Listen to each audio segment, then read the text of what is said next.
আপনি যদি দুইটা জিনিস ভালো করে পারেন তাহলে আপনি ডেটা অ্যানালাইসিসে বা এসপিএসএস আপনি পারেন সেটা বলা যায়। মাত্র বেশি না, দুটা জিনিস যদি আপনি খুব ভালো করে জানেন বা পারেন বা বোঝেন। এই দুটা জিনিস কি কি? প্রথম যেটি গুরুত্বপূর্ণ বিষয় সেটি হচ্ছে যে ডেটা সেটটা কিভাবে প্রিপারেশন করবেন। আপনি ল্যাবরেটরি থেকে ডেটা সংগ্রহ করতে পারেন অথবা ফিল্ড থেকে ডেটা সংগ্রহ করতে পারেন। সংগৃহীত ডেটা আপনি কিভাবে এসপিএসএস এ সাজাবেন, আপনার ডেটা সেটটা কিভাবে প্রিপারেশন করবেন, এটি আপনাকে খুব ভালো করে বুঝতে হবে, জানতে হবে, পারতে হবে।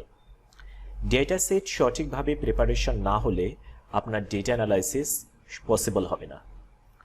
তো আমি বলছিলাম যে আপনি যদি দুইটি কাজ খুব ভালো করে পারেন তাহলে বোঝা যাবে যে হ্যাঁ, আপনি statistical data analysis using SPSS এটা ভালো করে পারেন। তার মধ্যে প্রথমটা বললাম যে ডেটা সেট সঠিকভাবে, নির্ভুলভাবে, দক্ষতার সাথে প্রিপারেশন করতে পারা। দ্বিতীয় গুরুত্বপূর্ণ বিষয় হচ্ছে যে আপনি যে ডেটা সেটটা তৈরি করলেন সেই ডেটা সেটে কোন স্ট্যাটিস্টিক্যাল টেস্টটি করবেন সেটা নির্ধারণ করতে পারা। এই দুইটি বিষয় আপনি যদি সঠিকভাবে নির্ধারণ করতে পারেন তাহলে আপনি statistical data analysis using SPSS এটা আপনি পারেন বা পুরো বিষয়টা আপনার কাছে সহজবোধ্য বলে মনে হবে। আবার বলছি, দুইটি গুরুত্বপূর্ণ বিষয় সম্পর্কে খুব ভালোভাবে জানা, পরিষ্কার ধারণা রাখা খুব গুরুত্বপূর্ণ। প্রথমত হচ্ছে এসপিএসএস এর ডেটা সেট খুব ভালোভাবে প্রিপারেশন করতে পারা, এবং দ্বিতীয় বিষয় হচ্ছে যে ডেটা সেট প্রিপারেশনের পর কোন স্ট্যাটিস্টিক্যাল টেস্টটি করব সেটা খুব ভালো করে বোঝা। এই দুইটি বিষয় যদি আমরা খুব ভালো করে পারি তাহলেই এসপিএসএস পারি বলতে পারবো।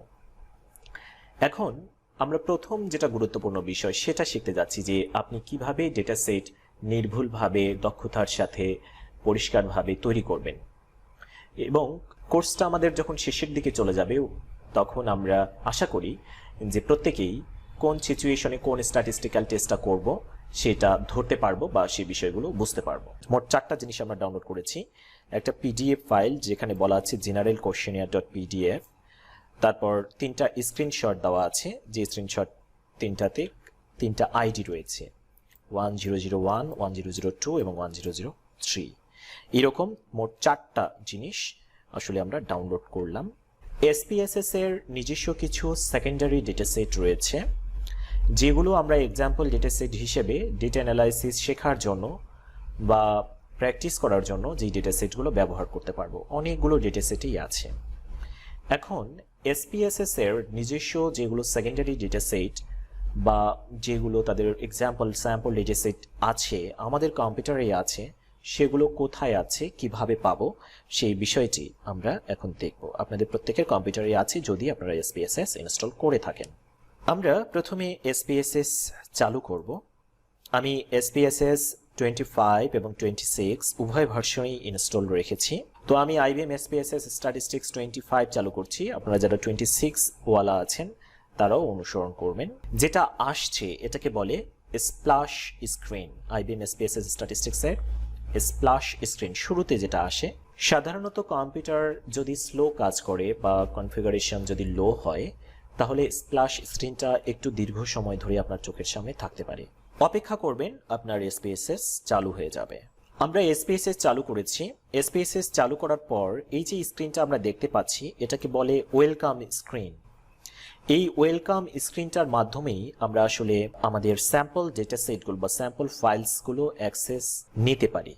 কিভাবে নিতে পারি আমি একটু ওয়েলকাম স্ক্রিনটাকে ছোট করে নেওয়ার চেষ্টা করি। এখানে খেয়াল করুন যে আমাদের যেটা ওয়েলকাম স্ক্রিন এটার বাঁ দিকে দুটা ট্যাব আছে। নিচের দিকে একটা বলা আছে রিসেন্ট ফাইলস আর বলা আছে স্যাম্পল ফাইলস।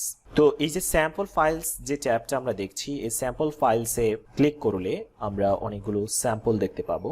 এগুলো আসলে এসপিএসএস এর ইনস্টল করার সময় আমরা এগুলো আগে থেকে এসপিএসএস এর সাথে সাথে পেয়ে যাই। যে কোনো একটা স্যাম্পলস ফাইল চালু করি। উদাহরণ হিসেবে আমি ধরে নিন যে এস এর সেকশনে যাচ্ছি এবং এস এর সেকশনে গিয়ে smokers.sav ফাইলটিকে চালু করছি উদাহরণ হিসেবে। আপনি অন্য যে কোনো ফাইলও চালু করতে পারেন। সিলেক্ট করার পরে আমাদের নিচের দিকে ওপেন বাটন আছে। এই ওপেন বাটনে যদি আমরা গিয়ে ক্লিক করি ওপেন বাটনটাতে, তাহলে দেখব যে আমাদের smokers.sav হচ্ছে ফাইল নেম এক্সটেনশন, একটি ডেটা সেটের ফাইল নেম এক্সটেনশন SPSS এর। ওপেন বাটনে গিয়ে ক্লিক করব, ইনস্ট্যান্টলি আমাদের ওই ডেটা সেটটা চালু হবে। অনেক বড় একটা ডেটা সেট, অনেকগুলো পার্টিসিপেন্টের ডেটা এখানে আছে। এখন ধরে নিন হঠাৎ করে আপনার মাইন্ডসেট চেঞ্জ হয়ে গেল, ধরে নেন আপনি আসলে smokers.sav ফাইলটা ওপেন করতে চাচ্ছিলেন না, আপনি stroke.sav বা অন্য একটি ফাইল চালু করতে চাচ্ছিলেন। সেই ক্ষেত্রে অন্য একটি ডেটা ফাইল কিভাবে ওপেন করবেন? আপনি কি পুনরায় নতুন করে SPSS চালু করবেন, তারপরে আপনি ওয়েলকাম স্ক্রিন থেকে ফাইলটিকে লোড করবেন? না, সেটা আসলে করার দরকার নেই। যদিও চাইলে আপনি সেটাও করতে পারেন, বাট সেটা করার দরকার নেই। আমরা অন্য একটি সেকেন্ডারি ফাইল যদি চালু করতে চাই, তাহলে সেটা আমরা কিভাবে করব সেই বিষয়টি দেখব। আমাদেরকে মেনু বার থেকে ফাইলে গিয়ে ক্লিক করতে হবে। ফাইলে গিয়ে ক্লিক করার পরে আমরা ওপেন বাটনে গিয়ে ক্লিক করব। দ্যাট মিনস অন্যান্য সেকেন্ডারি ডেটাগুলো কোথায় আছে বা সেগুলোর অ্যাক্সেস পেতে চাচ্ছি, সেটা কিভাবে করব সেটা দেখাচ্ছি। ফাইলে যাওয়ার পর ওপেন, তারপর ওপেনে যাওয়ার পর ডেটা বলতে আমরা একটি কমান্ড বা একটি অপশন দেখব। এই ডেটা অপশন বা এই কমান্ডে গিয়ে একবার আমরা ক্লিক করব। ক্লিক করলে আপনারা দেখুন যে আমার ইনস্ট্যান্টলি একদম সেকেন্ডারি ডেটাগুলো যেখানে আছে সেখানে নিয়ে গিয়েছে, কিন্তু আপনার ক্ষেত্রে এটা ঘটবে না। তো আপনার ক্ষেত্রে তাহলে কি হবে সেই সিচুয়েশনে আমি একটু যাই, বা আপনারা আমাকে একটু ফলো করবেন। এখানে দেখবেন নিচে যাই থাক না কেন, যে ফাইলগুলো লোডেড অবস্থায় থাক না কেন, এখানে খেয়াল করবেন যে লুক ইন বলতে একটি কথা আছে। লুক ইন, এখানে ইংলিশ কথাটা আপনাদের নাও থাকতে পারে। এখানে যে ড্রপ ডাউনটা আছে, এই ড্রপ ডাউনটাতে ক্লিক করবেন, এরপরে একটু স্ক্রল করে উপরের দিকে উঠবেন এবং আপনার যেটা দিস পিসি এখানে খুঁজবেন যে দিস পিসি কোথায় আছে। যে দিস পিসি এখানে গিয়ে ক্লিক করলাম। দিস পিসিতে ঢুকে যাওয়ার পরে এখানে কিন্তু দিস পিসির আইকনগুলো দেখাবে বা দিস পিসির ফাইল ফোল্ডারগুলো দেখাবে, পার্টিশনগুলো দেখাবে। আমাদেরকে লোকাল ডিস্ক সিতে ঢুকতে হবে। এখানে ডাবল ক্লিক করে ঢুকে যাব।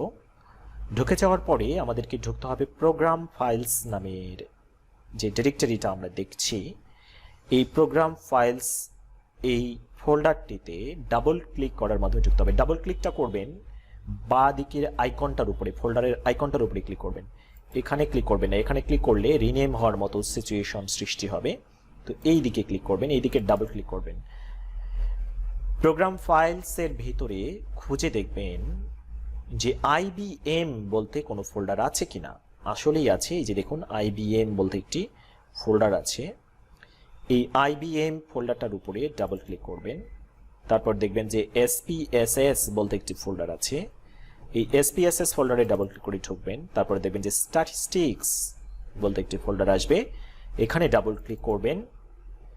আপনাদের যাদের 25 এবং 26 SPSS এর উভয় ভার্সনে ইনস্টল আছে, তাদের 25 এবং 26 ফোল্ডার দেখাবে, আর যে কোনো একটা ভার্সন ইনস্টল থাকলে যে কোনো একটা দেখাবে।